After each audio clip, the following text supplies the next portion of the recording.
80 के दशक की एक ऐसी अभिनेत्री जो बेहद मासूम, खूबसूरत और बोल्ड थी। ये गलियां ये सहारा, यहाँ आना ना दोबारा। जो आई तो थी एक गायिका बनने, लेकिन बन गई बॉलीवुड की टॉप की अदाकारा। यशोमती मैया से बोले नंदलाला, जिसने हिंदी सिनेमा में बतौर बाल कलाकार अपनी शुरुआत की और कम उम्र में ही एक फिल्म में दे डाला न्यूड सीन। प्यार में जाने क्या करना पड़ता है। अपनी बोल्डनेस के चलते इस अभिनेत्री ने एक और फिल्म में दे दिया था उस दौर का बेहद विवादित गंभीर रेप सीन। आपको जो पूछना हो जल्दी से पूछ लीजिए, फिर हम जाएं। जिसकी वजह से इनको मिल गया था बोल्ड एडल्ट एक्ट्रेस का टैग। बस अब और मत उतरवाओ, मुझे ऐसे ही चलने दो।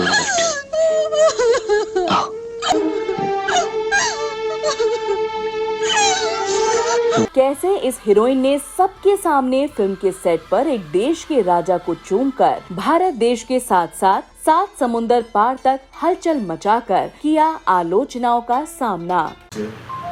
The British press was eager to discover just who Prince Charles might marry. और क्यों इस अभिनेत्री को भागकर शादी करनी पड़ी, जिसकी वजह से ये दूर हो गईं अपने परिवार से और फिल्मों से। मोहब्बत है क्या चीज़, हमको बताओ।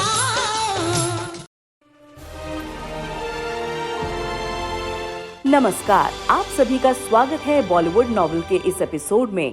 चाहे लाख तूफान आए, चाहे जान भी अब जाए। आज हम आपको बताने जा रहे हैं एक ऐसी अदाकारा की सच्ची कहानी जो हमेशा अपनी एक्टिंग, बेबाक फैसलों की वजह से सुर्खियों में रही, जिसने नाबालिग उम्र में अपने फिल्मी सफर की शुरुआत की और ढेरों अवार्ड जीतकर बहुत जल्दी हिंदी सिनेमा को अलविदा कह दिया। प्यार किया नहीं जाता, हो जाता है, दिल दिया नहीं। जी हाँ, हम बात कर रहे हैं मासूम से चेहरे वाली खूबसूरत चुलबुली अभिनेत्री पद्मिनी कोल्हापुरी की।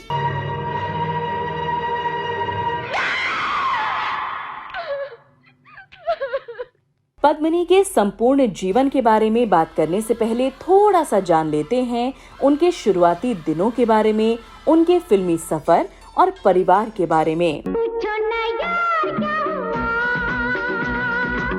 दिल का करार क्या हुआ। पद्मिनी कोल्हापुरी का जन्म 1 नवंबर 1965 को महाराष्ट्र के मुंबई शहर में हुआ था। इनके पिता का नाम पंधारीनाथ कोल्हापुरी और मां का नाम निरुपमा था। पिता एक प्रशिक्षित शास्त्रीय गायक वीणा वादक थे और मां भारतीय एयरलाइंस एयर इंडिया में ग्राउंड स्टाफ का काम करती थीं।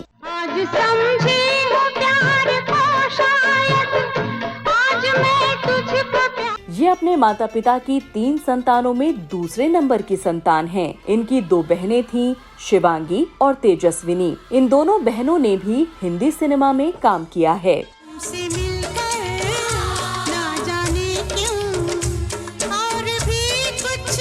पद्मिनी कोल्हापुरी की दादी पंडित दीनानाथ मंगेशकर की सौतेली बहन थीं। इस तरह पद्मिनी रिश्ते में स्वरों की कोकिला, दिग्गज गायिका लता मंगेशकर और आशा भोसले की भतीजी लगती हैं। ये संगीतकार परिवार से ताल्लुक रखती थीं, लिहाजा इन्होंने भी संगीत की शिक्षा ली।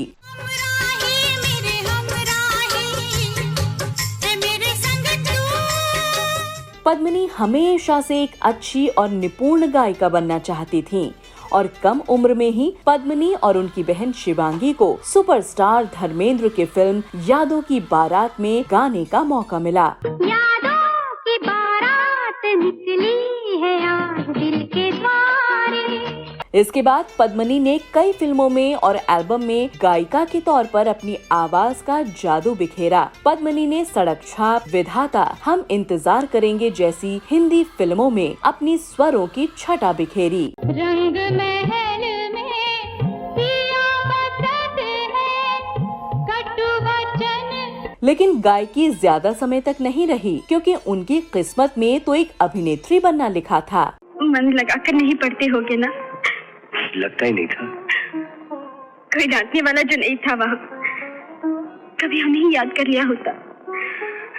अच्छा तो हम चले देव, फिर सूरज डूबने के बाद हम खाना नहीं खाते। लिहाजा 1975 में देवानंद द्वारा निर्मित फिल्म इश्क इश्क इश्क के लिए पद्मिनी का नाम खुद आशा भोसले ने देवानंद के सामने रखा और इस फिल्म में एक बाल कलाकार के रूप में पद्मिनी ने सिनेमा की शुरुआत की। उस पहाड़ी के पीछे हमारा होटल है, वहाँ सब लोग आते हैं, तुम भी आना। फिर इसके बाद साल 1977 में पद्मिनी ने फिल्म सत्यम शिवम सुंदरम में एक छोटी लड़की की बाल भूमिका निभाई। हालांकि ये रोल बहुत छोटा था, लेकिन बाल रूप में पद्मिनी के काम पर बड़े बड़े फिल्म निर्माता की नजर पड़ गई थी। बाबा, मेरा जन्मदिन क्यों नहीं होता? सब अपना अपना जन्मदिन मनाते हैं, मेरा जन्मदिन कभी नहीं मनाते। जब ये बड़ी हुई तो हिंदी सिनेमा में बतौर हीरोइन इनकी फिल्म आहिस्ता आहिस्ता थी, जो 1981 में फिल्मी पर्दे पर पहुंची।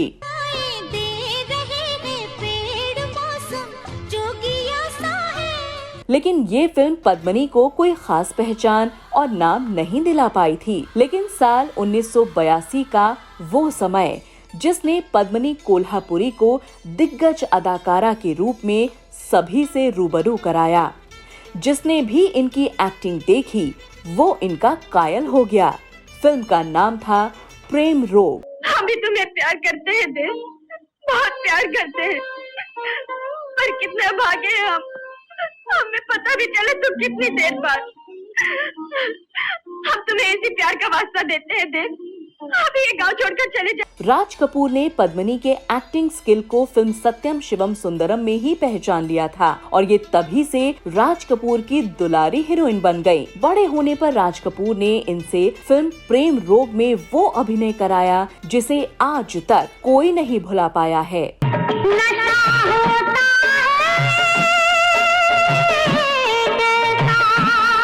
फिल्म की कामयाबी ने पद्मिनी को सर्वश्रेष्ठ अभिनेत्री का फिल्म फेयर अवार्ड भी दिलाया और साथ ही कई और बेहतरीन फिल्मों के ऑफर भी, जिनको पद्मिनी स्वीकार कर अपनी तरक्की का रास्ता बनाती गयी। और इसी कड़ी में पद्मिनी ने विधाता, सौतन, दर्द का रिश्ता, वो 7 दिन, स्वर्ग से सुंदर, दाता, प्यार झुकता नहीं जैसी सफल फिल्मों में दमदार अभिनय किया।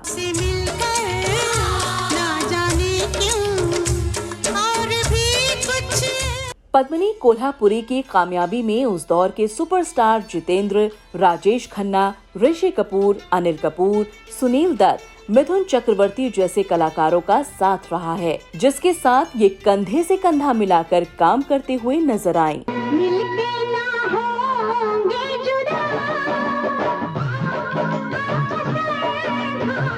तो ये तो था पद्मिनी कोल्हापुरी का शानदार, जबरदस्त कामयाबी का हिंदी सिनेमा का सफर। और अब बात करते हैं इनसे जुड़े कई बहुचर्चित विवादों की, जो इनके जीवन को हमेशा सुर्खियों में रखते आए हैं।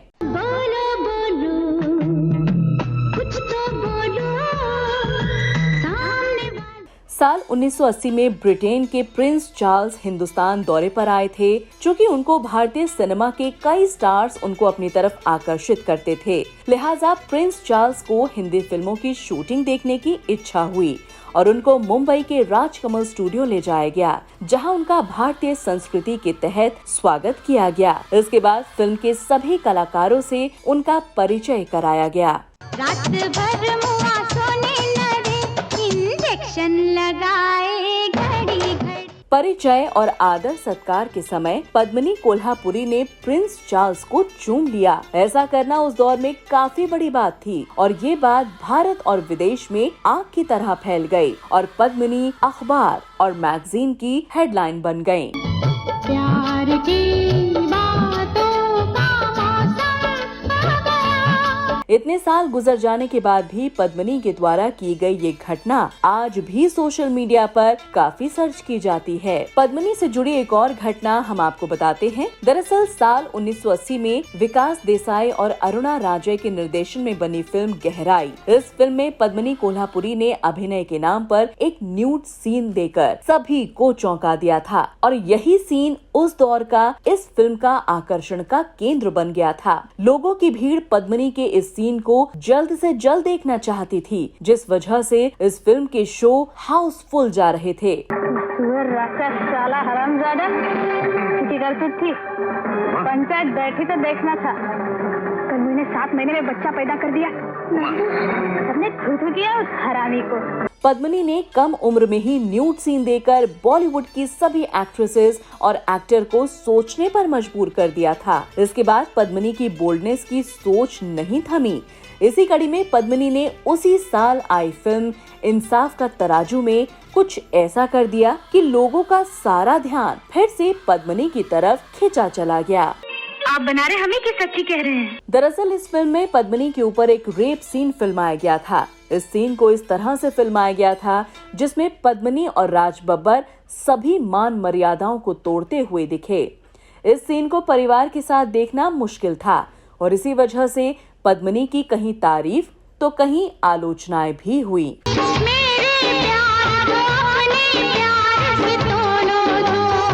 पद्मिनी को इस फिल्म में उनके किरदार के लिए बेस्ट सपोर्टिंग एक्ट्रेस के अवार्ड से नवाजा गया। अवार्ड और इस सीन के वक्त पद्मिनी की उम्र मात्र 15 साल थी। 15 साल की उम्र में ही पद्मिनी ने इतनी सुर्खियां बटोर ली थी जिसकी वजह से वो काफी मशहूर हो गयीं।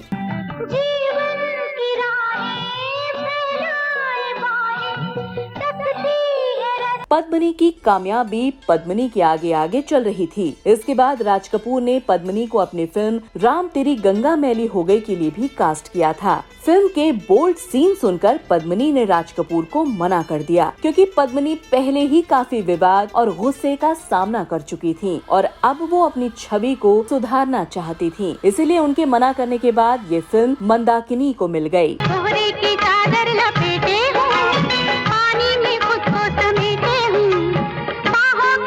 को एक के बाद एक फिल्में मिल रही थी। फिल्म ऐसा प्यार कहा की शूटिंग के समय फिल्म के निर्माता प्रदीप शर्मा से उनकी मुलाकात हुई। पद्मिनी को प्रदीप का स्वभाव बहुत अच्छा लगा। दोनों में बातचीत का दौर शुरू हुआ और दोनों एक दूसरे को पसंद करने लगे। मोहब्बत रंग लाती है मगर आहिस्ता आहिस्ता।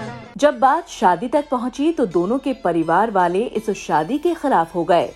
किसी भी लड़की को शादी से पहले किसी और से प्यार नहीं करना चाहिए, लेकिन वो गलती तो मुझसे हो ही गई है।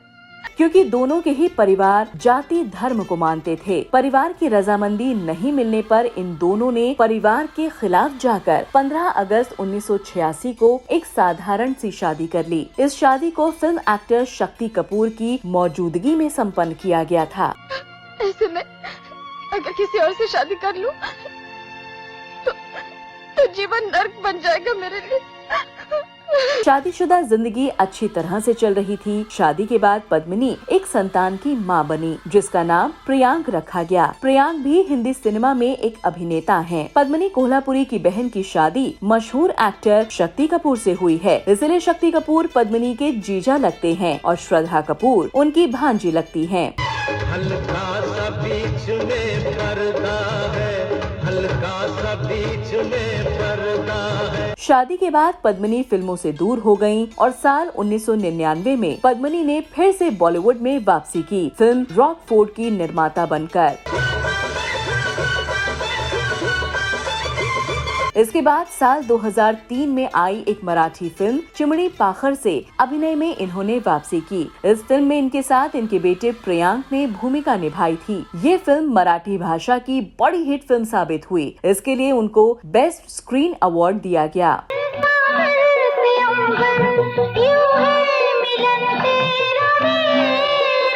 इसके बाद ये साल 2013 में हिंदी फिल्म फटा पोस्टर निकला हीरो में शाहिद कपूर की मां का रोल निभाते हुए नजर आईं। छुट्टे पैसे, तुझ जैसे 4 आने 8 आने मुझे मेरे नाम से नहीं मेरी मार से पहचानते हैं।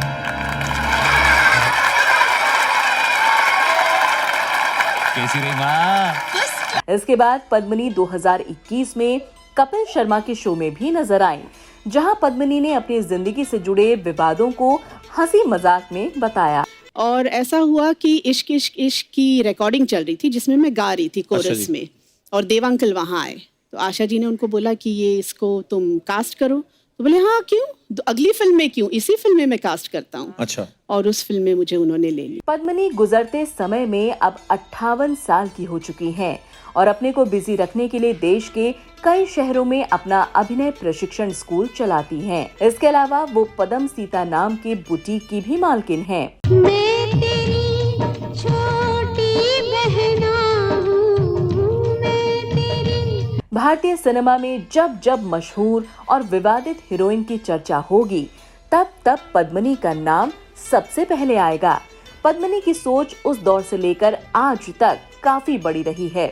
उनके दमदार अभिनय की हमेशा मिसाल दी जाएगी और पद्मिनी 20वीं सदी के कलाकारों के लिए प्रेरणा का केंद्र बनी रहेंगी। आने वाले समय में पद्मिनी को हम और भी फिल्मों में देखेंगे। हम उनके उज्जवल भविष्य की कामना करते हैं और उनके द्वारा भारतीय सिनेमा को दिए गए वक्त और अभिनय के लिए हम नतमस्तक हैं। नहीं नहीं, सही लाइन ये है, मैं अकल का कोलू हूँ, उल्लू हूँ, घोंचू हूँ, उल्लू का पट्ठा हूँ, ऐसे गाओ। शुरू हो जाओ।